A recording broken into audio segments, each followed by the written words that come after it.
जय श्री माताजी। विश्व के सभी साधकों का सुबह के ध्यान सत्र में हार्दिक स्वागत है। दोनों हाथ गोद में, चित्त सहस्त्रार पर।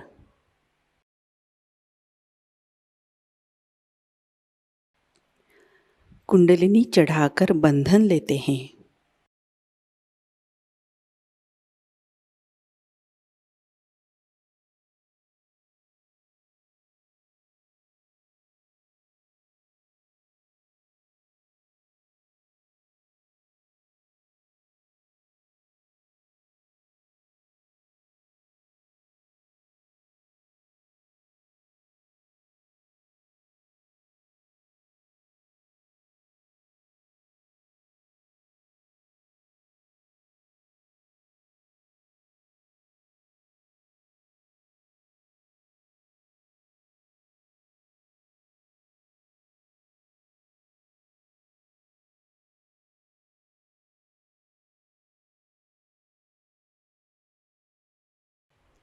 तीन महामंत्र, तत्पश्चात श्री गणेश मंत्र।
अपने चित्त को सहस्त्रार में लाते हैं।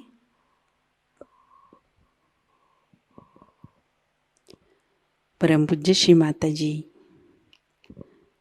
कृपा कर आप हमारे सहस्त्रार में विराजिए। आपकी कृपा से हमारा आत्म साक्षात्कार सुदृढ़ कीजिए।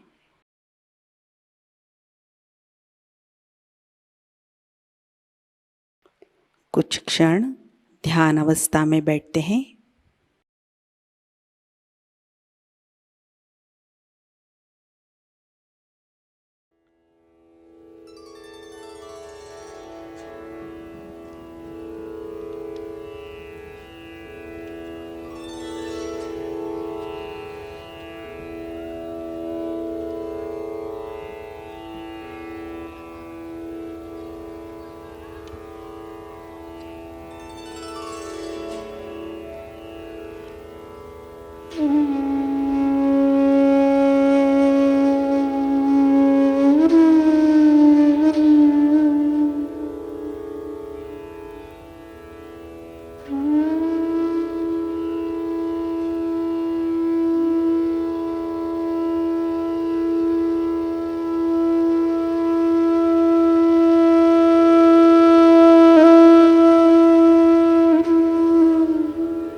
इसी अवस्था में अमृतवाणी आत्मसात करते हैं।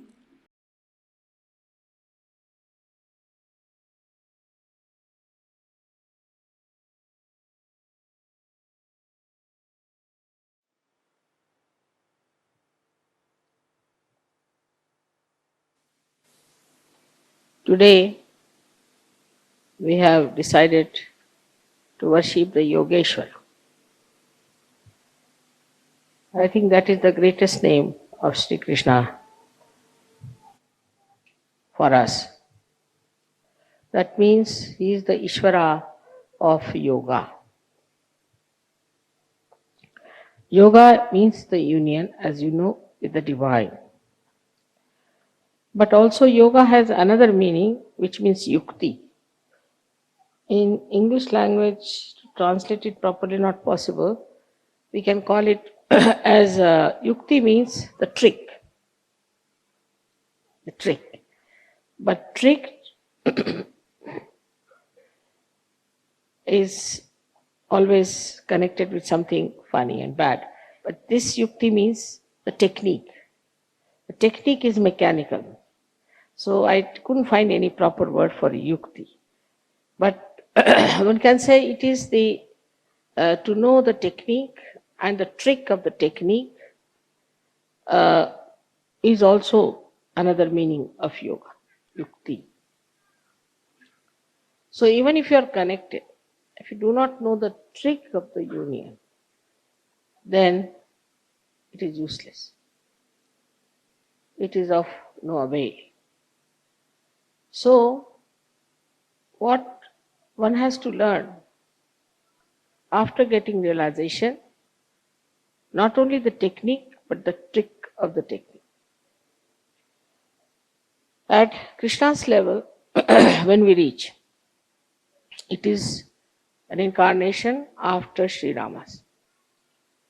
So Sri Rama came as a Maryada Purushottama, means a person who is an complete ideal of Maryadas and a benevolent king. But in the case of Sri Krishna,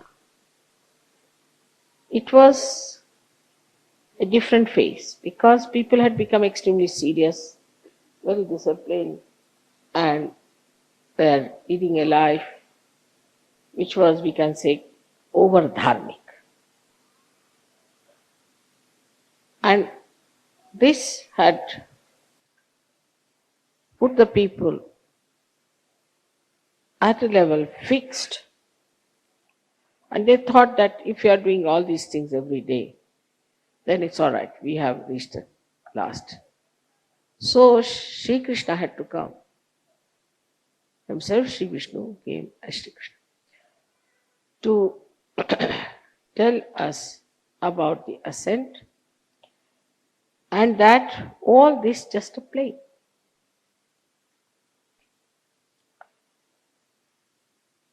But only a person who is a master of the play can do the play. So to know the play, supposing you have communication, electrical communications you have. Now you don't know how to play with it. Play. Not how to know or how to connect, but to play. Supposing only you know all the technique, then it becomes quite a headache. Because all the time you think you are doing it, you have to do this, and this has to be done, that has to be done, and this connection is not all right, that should be properly connected. You get tired and bored. But if it's a play for you, just a play, for any master it's a play. If it's just a play for you, then you don't feel tired, it's fun, it's fun. And that is what is Leela. That's why it's called as Leeladhar. Because he's a master. He came as a master. Master not as a guru, but master of all the arts of this yoga, yukti. So he's so deft. He's so capable that for him it's a play. All this is a play for him. And this is what one has to know. That in yoga, everything that you do should be just a play. Say getting up at 5 o'clock in the morning should be play.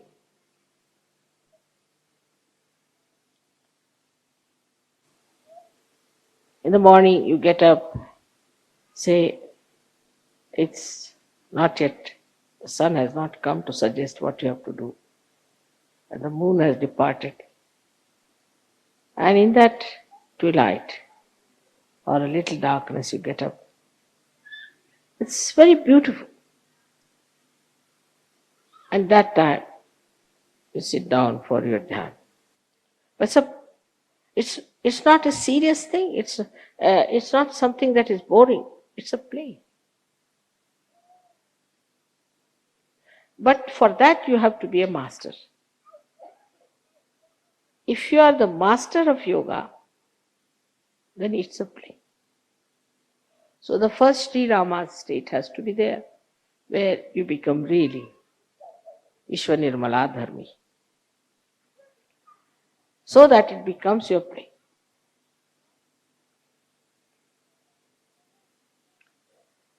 Now communication with the divine has to go to the whole world.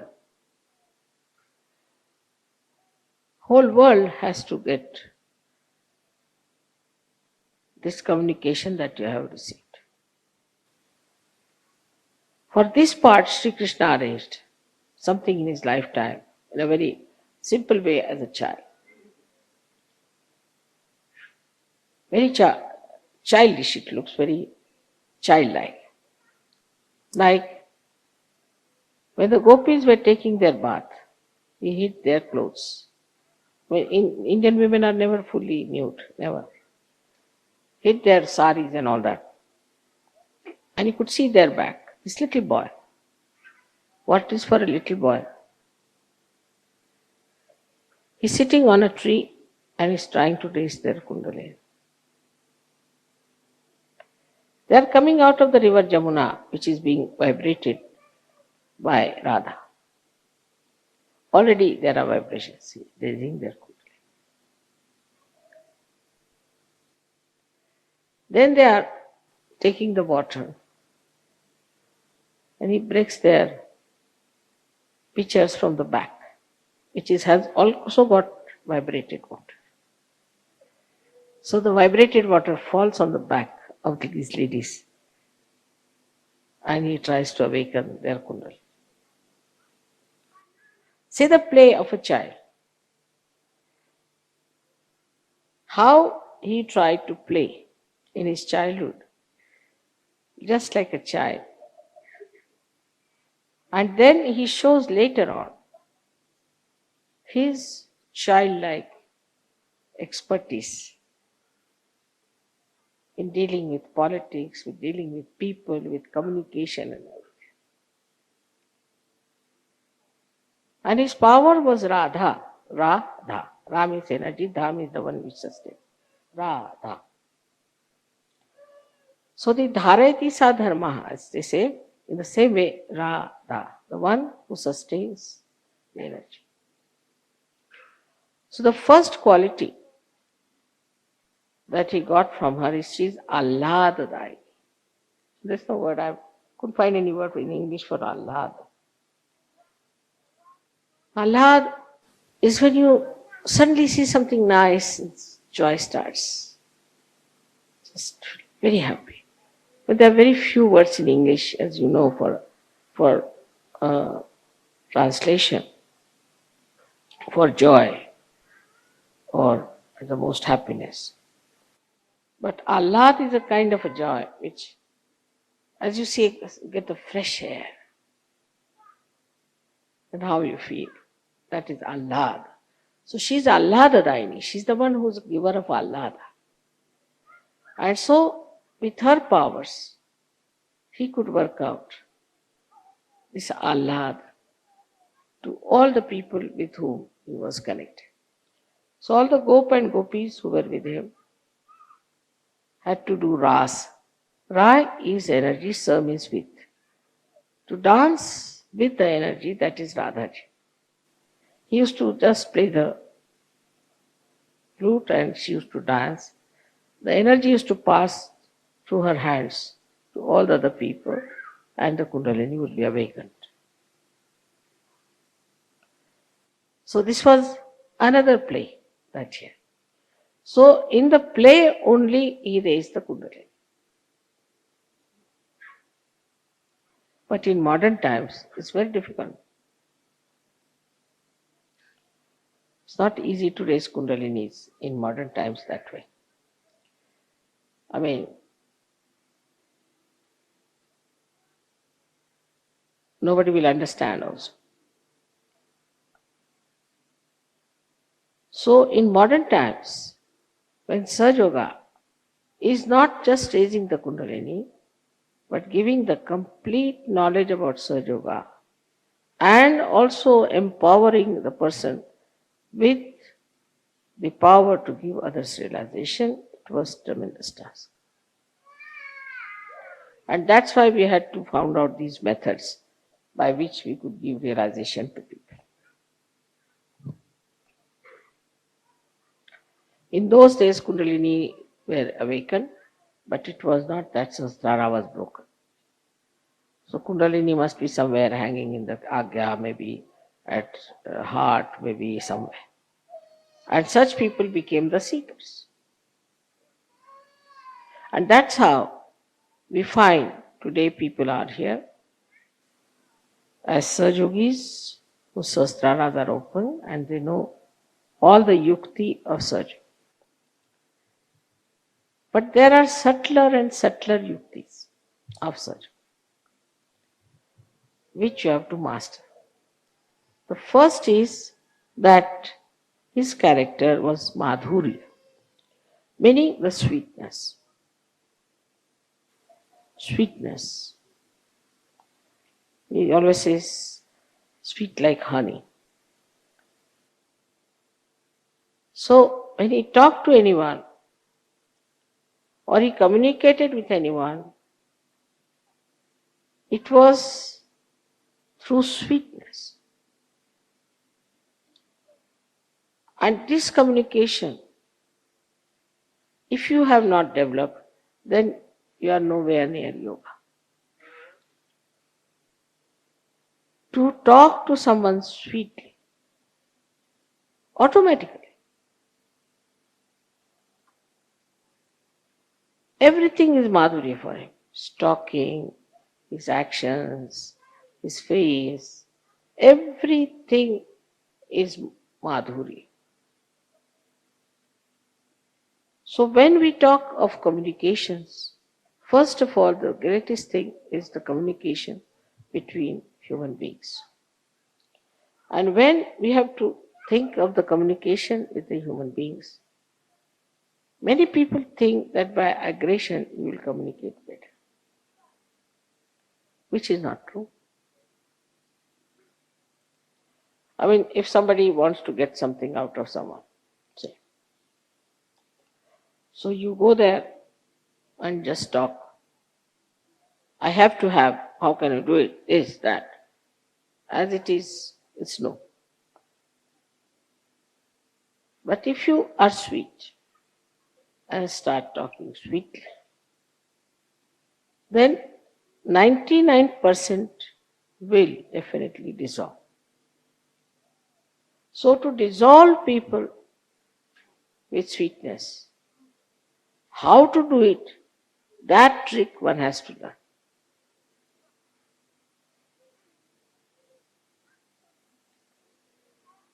How with sweetness you can dissolve people. This is one of his special qualities, that you talk to someone in such a manner, genuinely, in a very sweet manner, and the problem between you and that person will be dissolved. Absolutely. Now there are many tricks. How to talk to someone is one of the biggest things one has to learn. First of all, you must always show that you are less intelligent than another person.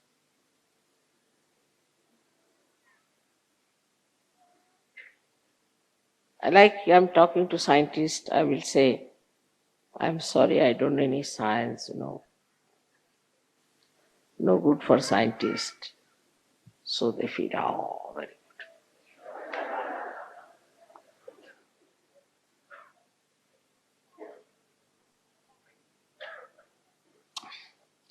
If you have to talk to some musician, you must say, I don't know any music. No, I've learned little bit, but not much. Musician feels very happy. You may call it a pampering of the ego. You may call it. But there's no harm in saying that I am nothing compared to you. So the first trick is complete humility when you talk to another person. It's a sign of greatness. It's a sign of fulfillment. As the trees, when they are laden with fruits, they bend down. So the first of all, if you say, I am no one, I don't understand anything, but I would like to hear. This is first. First quality of communication is to be extremely humble about yourself. The another person should not know who you are. And there's a lot of fun in it. Say for example now,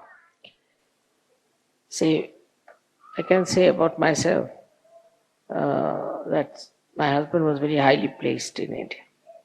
I met a friend in Delhi.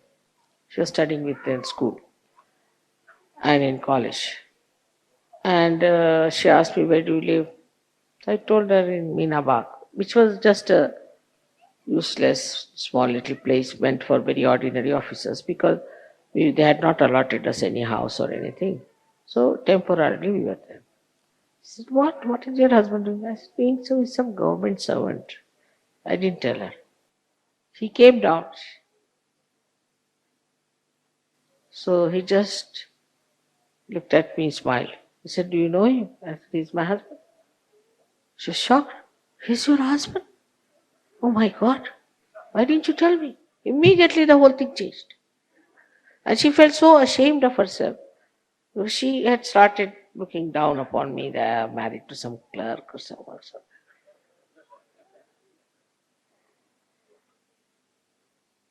So the best thing is to play down. Play down everything. Now I know of certain Sahajayogi, they say, oh, mother has given me such powers, I can do this, I can do that. This boastfulness is of no use. I haven't got any powers, you see. I am a Sahajayogi, that's all. But if you want, I can try.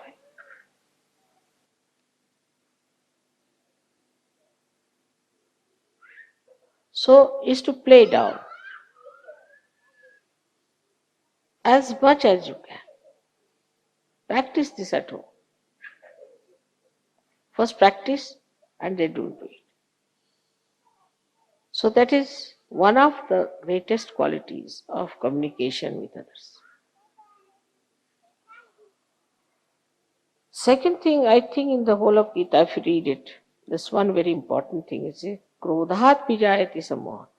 See, among all the worst things that we have, according to him, we have 6 enemies. But in Gita, he started with krodha.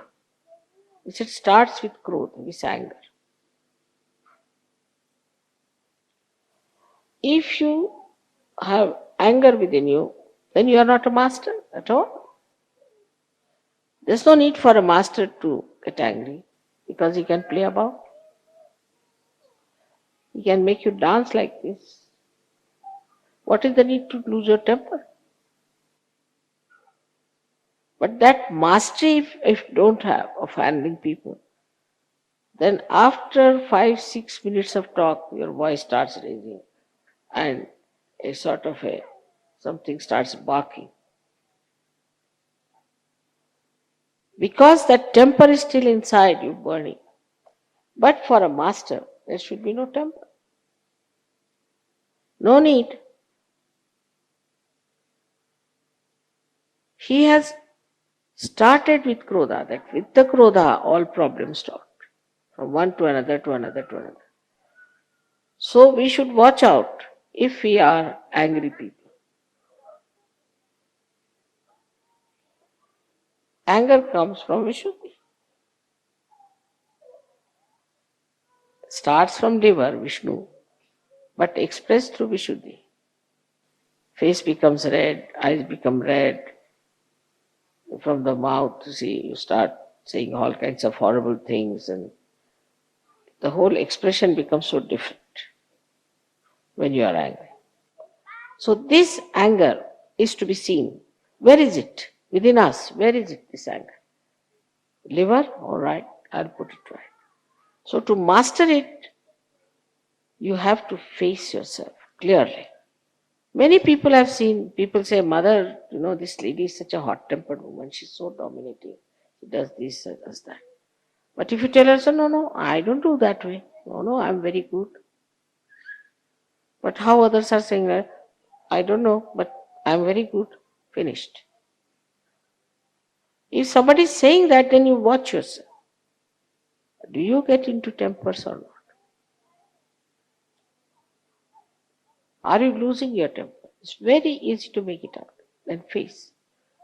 So the trick of the trade is to face yourself and see for yourself how much you're lacking.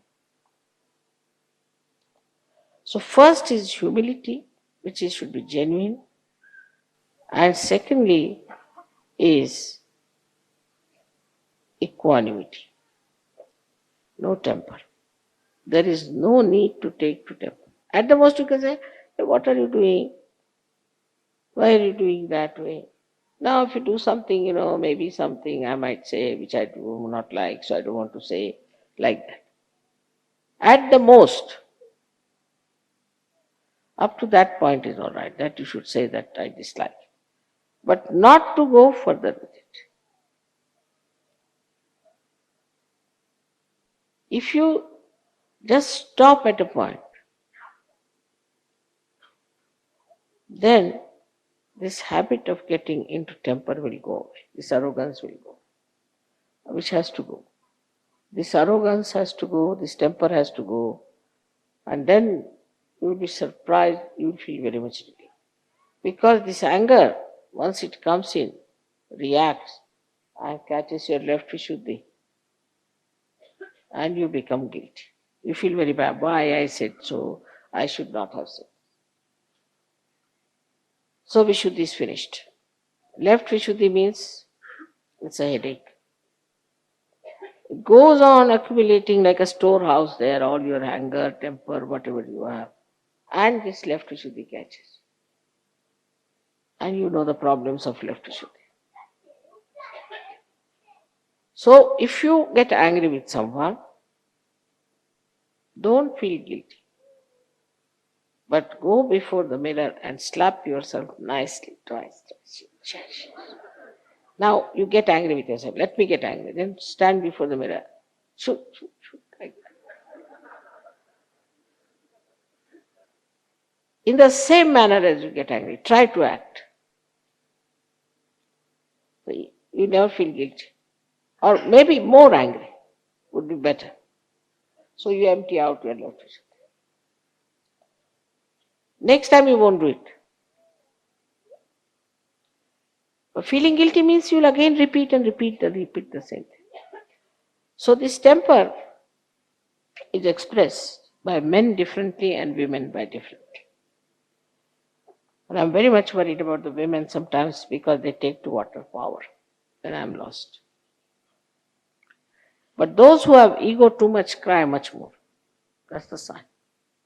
I've seen. If you say anything to them, immediately they'll start crying.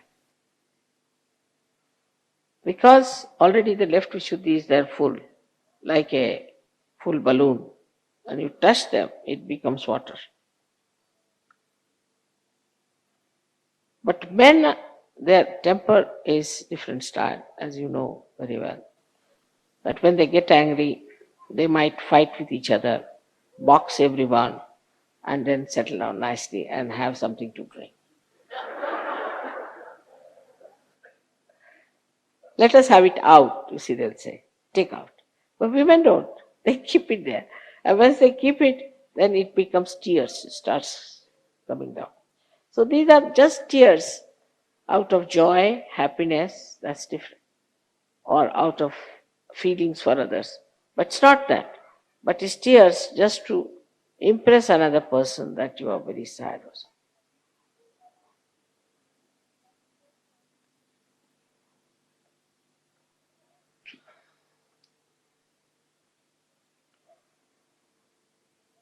So the second trick is how to master your own temper.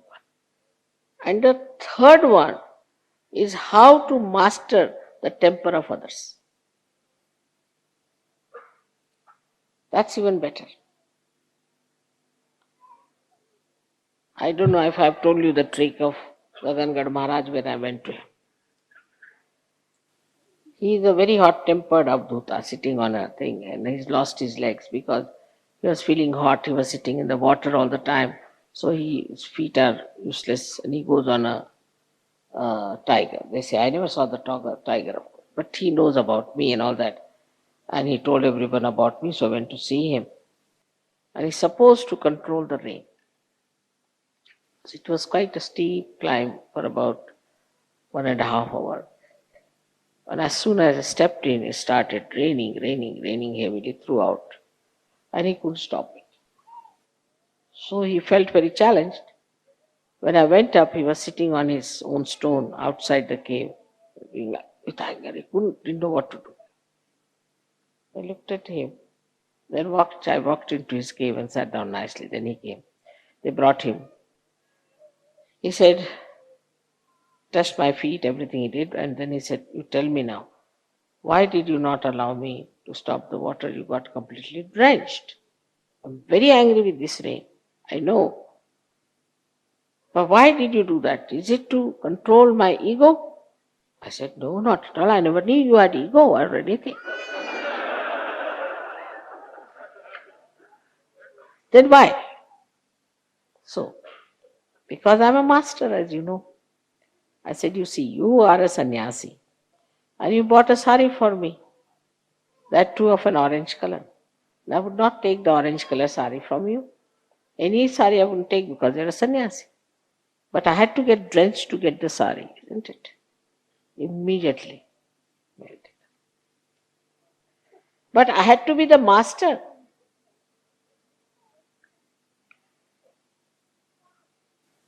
First of all, how to melt him.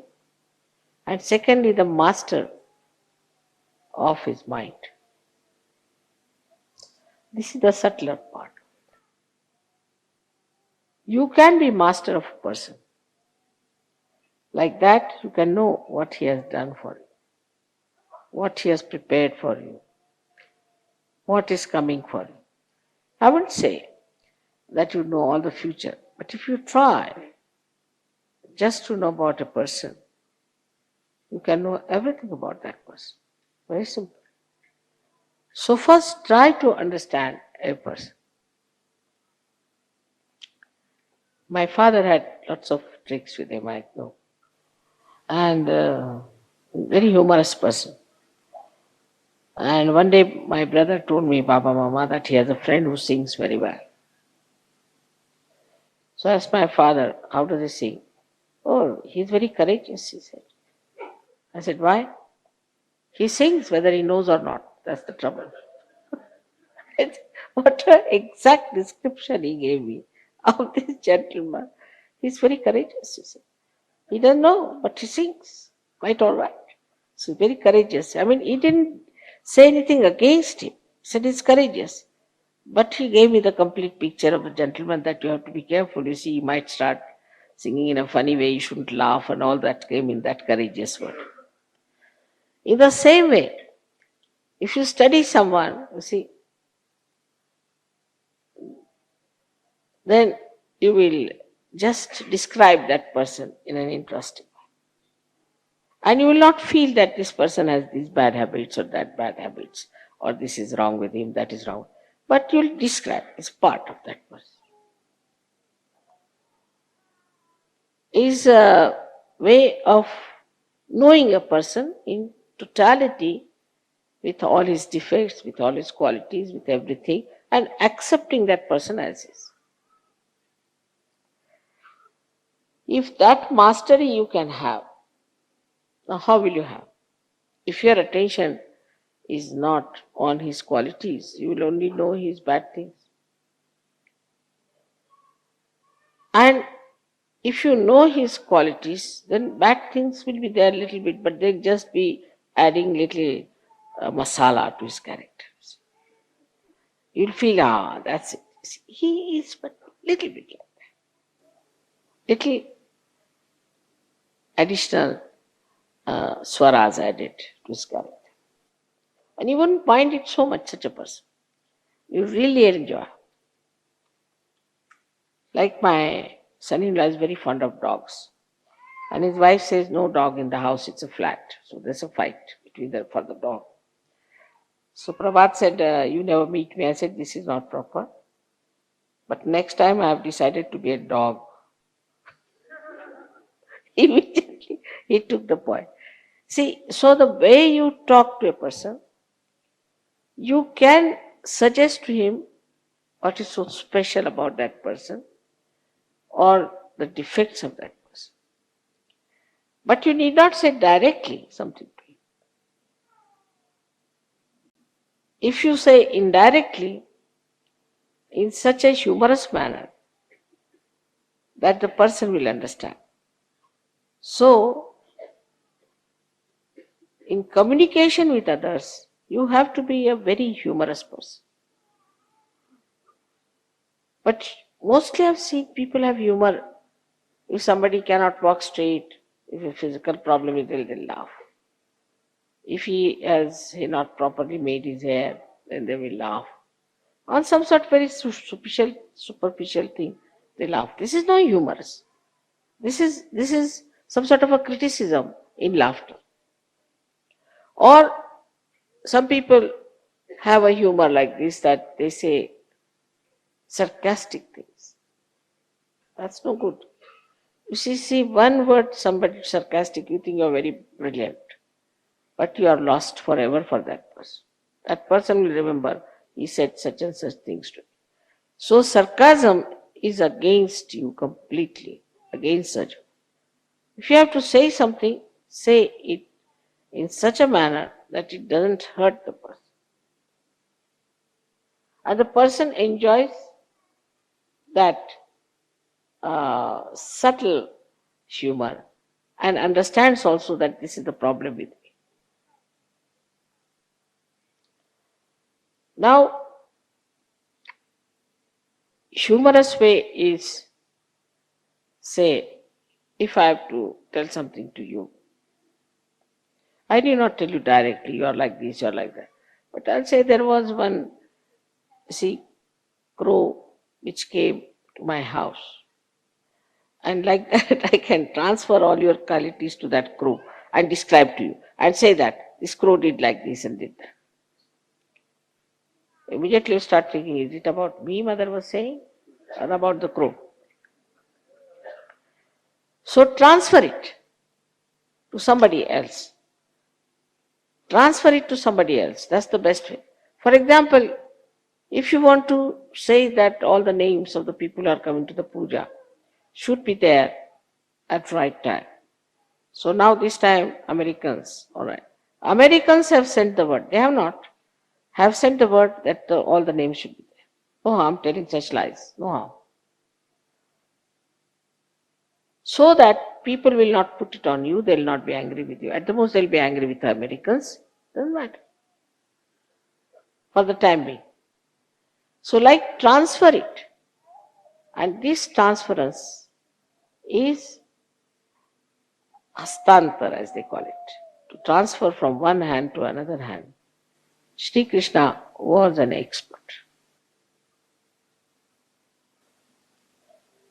There is a story about him. When he is called as Ranchordas, means he ran away from the battlefield. He doesn't mind. So what? Yes, I ran away. So what? The reason was like this. There was a very bad Rakshasa who had all kinds of boons from Brahmadeva. And Sri Krishna didn't know how to overcome that. Nobody knew. And he was killing so many people. So he thought of a trick. Transfer it to somebody else.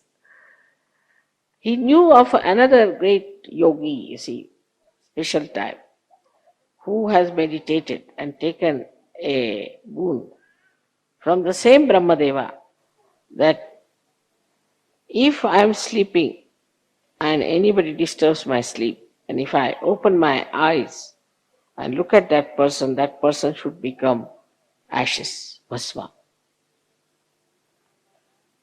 So Shri Krishna thought of him, better transfer the job from me to him.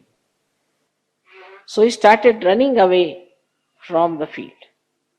So this Rakshasa also followed him. Then Shri Krishna stealthily went into the cave of this Avduta and put his own shawl on top of him, covered him,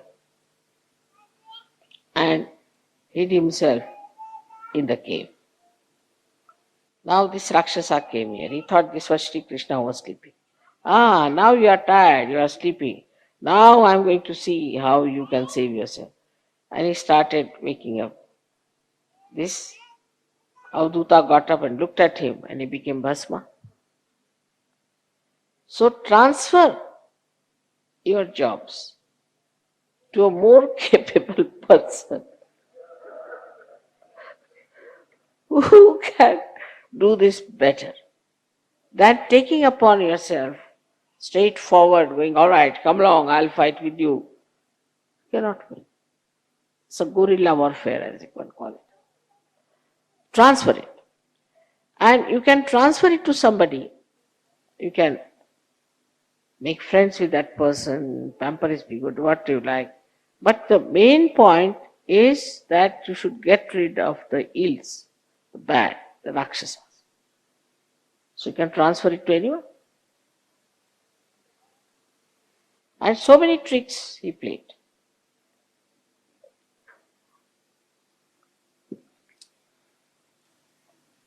In Mahabharata, Bhishma had a blessing that unless and until he wants to die, nobody can kill him. So, Shri Krishna decided that he should use some tricks. So he told Arjuna that you put him, he told Arjuna, not himself. He was just doing the chariot driver's job, Sarath. So Krishna told him that you just make him sleep on the arrows. Let his body be on the arrows. And he has to decide that he will die. But Dronacharya was a great guru also of Arjuna, who was siding with Pandavas, with Kauravas. Now how can you kill this Dronacharya? Big problem. Because, you see, he knew all the tricks of archery. How are you going to save? Because archery is such a thing that he was the master of archery, while Arjuna was his disciple. So how to stop? How to stop him answering back the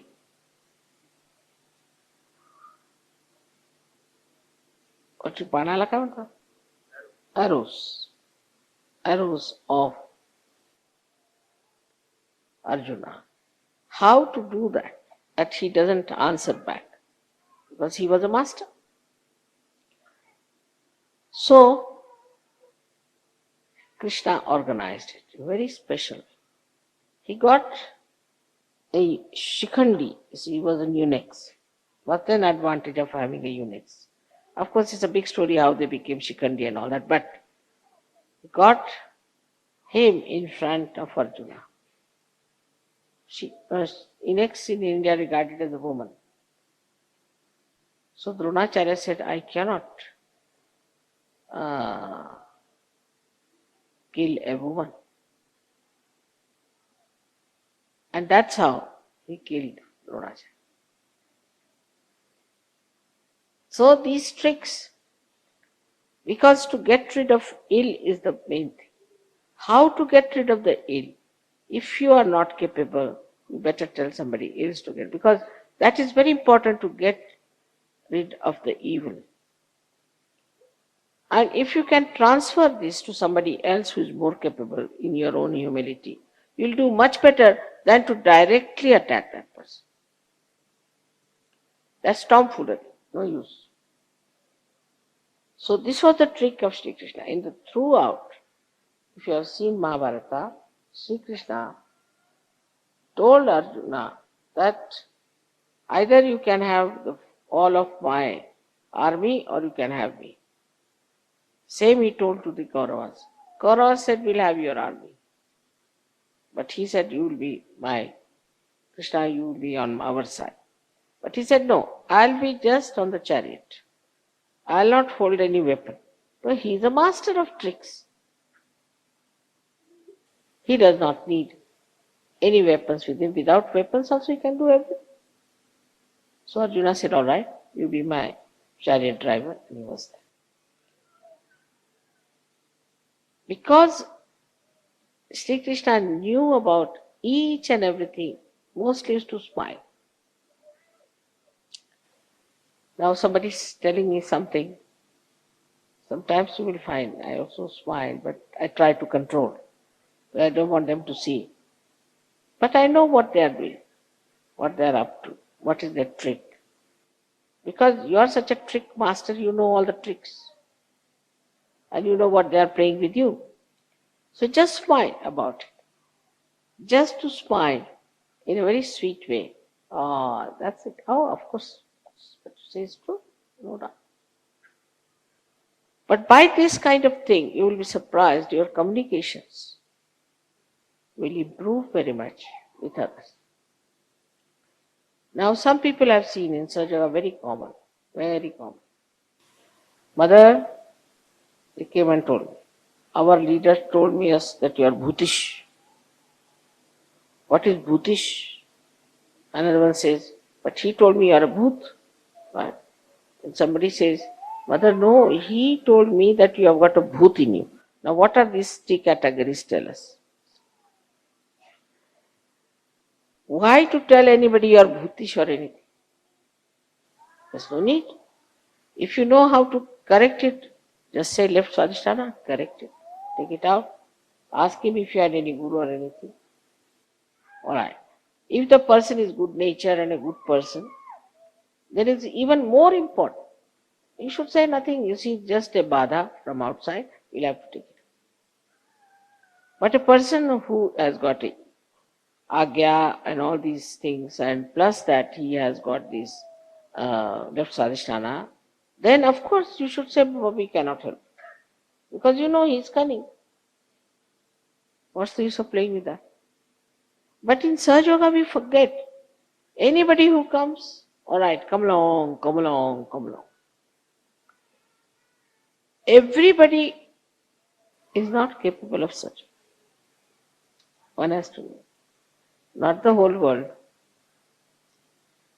Sahajayoga can only be given to people who are deserving, who are seekers, and who are courageous. Veeras. It is not meant for ordinary people. So we have opened our door to everyone. And all such people walk in, and then we work very hard on them, do all kinds of things. And we find that they create problems. So first only deal with people who are simple, as Shri Krishna dealt with Gopas and Gopis. And then we can see in a collective way if we can face somebody who is complicated. But no use transforming Hitler or Rajneesh. Not possible.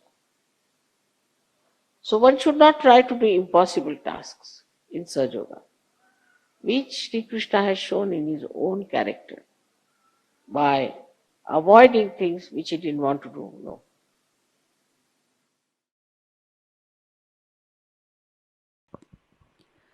ध्यान की अवस्था बनाए रखते हैं।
जय श्री माता जी।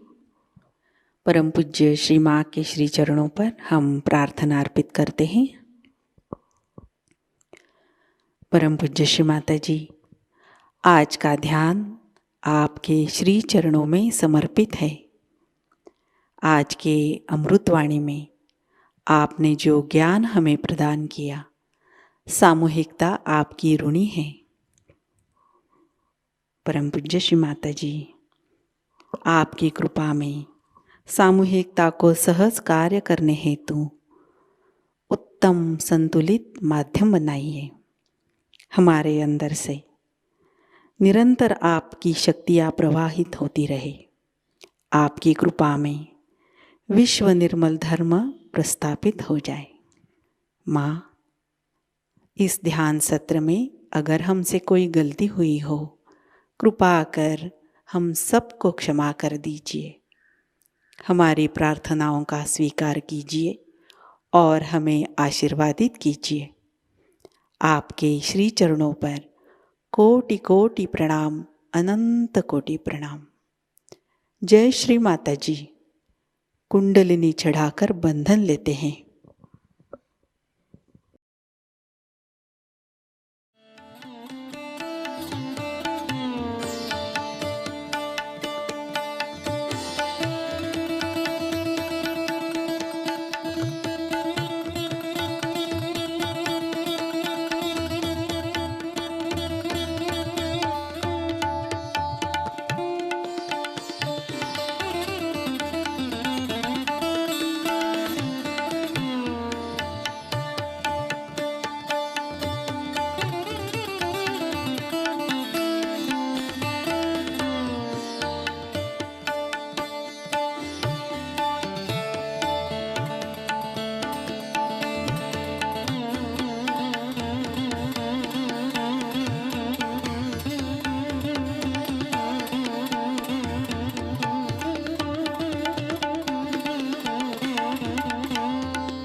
आज का ध्यान सत्र अभी संपन्न होता है।